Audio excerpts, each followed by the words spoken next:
Assalamualaikum warahmatullahi wabarakatuh. Shalom, Om Swastiastu, Namo Buddhaya, Salam Kebajikan. Halo Sobat ASN semuanya, kembali lagi bersama saya Anang Rian Ramadianto, peserta Latsar Mahkamah Agung Republik Indonesia, bekerja sama dengan Balai Diklat Keagamaan Makassar. Saya dari Angkatan 9 di kelompok 2 akan menjelaskan secara singkat mengenai manajemen ASN.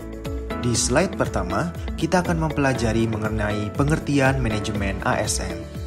Dengan definisi, manajemen ASN adalah pengelolaan ASN untuk menghasilkan pegawai ASN yang profesional, memiliki nilai dasar, etika profesi, bebas dari intervensi politik, bersih dari praktik korupsi, kolusi, dan nepotisme. Manajemen ASN lebih menekankan kepada pengaturan profesi pegawai sehingga diharapkan agar selalu tersedia sumber daya aparatur sipil negara yang unggul selaras dengan perkembangan zaman. Di slide selanjutnya, kita akan mempelajari mengenai jenis pegawai ASN.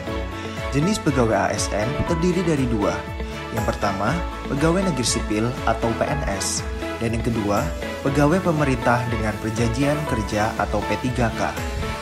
Pegawai ASN berkedudukan sebagai aparatur negara yang menjalankan kebijakan yang ditetapkan oleh pimpinan instansi pemerintah serta harus bebas dari pengaruh dan intervensi semua golongan dan partai politik.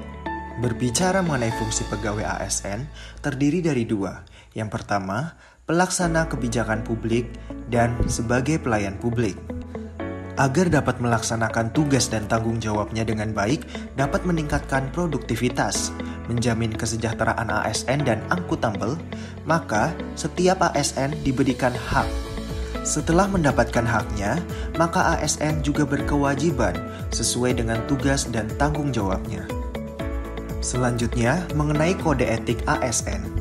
ASN sebagai profesi berlandaskan pada kode etik dan kode perilaku. Kode etik dan kode perilaku ASN bertujuan untuk menjaga martabat dan kehormatan ASN.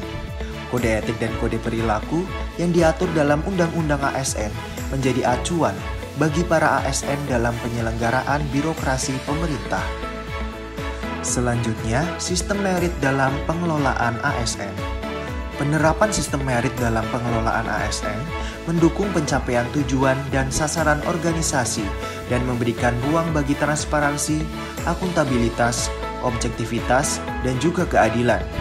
Beberapa langkah nyata dapat dilakukan untuk penerapan sistem ini, baik dari sisi perencanaan kebutuhan yang berupa transparansi dan jangkauan penginformasian kepada masyarakat maupun jaminan objektivitasnya dalam pelaksanaan seleksi, sehingga instansi pemerintah mendapatkan pegawai yang tepat dan berintegritas untuk mencapai visi dan misinya.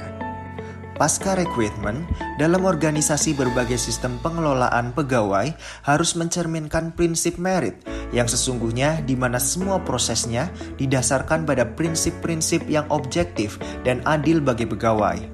Jaminan sistem merit pada semua aspek pengelolaan pegawai akan menciptakan lingkungan yang kondusif untuk pembelajaran dan kinerja. Pegawai diberikan penghargaan dan pengakuan atas kinerjanya yang tinggi.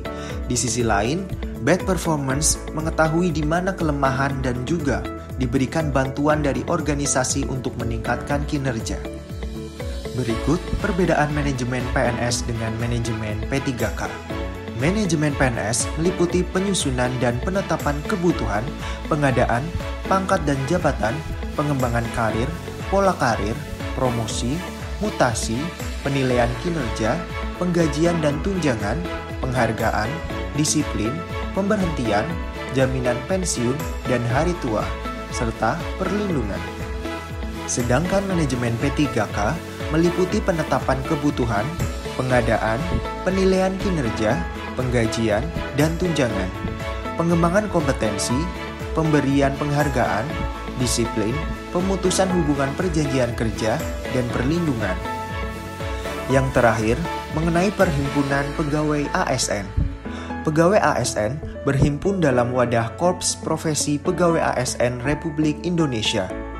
Korps Profesi Pegawai ASN Republik Indonesia memiliki tujuan menjaga kode etik profesi dan standar pelayanan profesi ASN. dan mewujudkan jiwa Korps ASN sebagai pemersatu bangsa.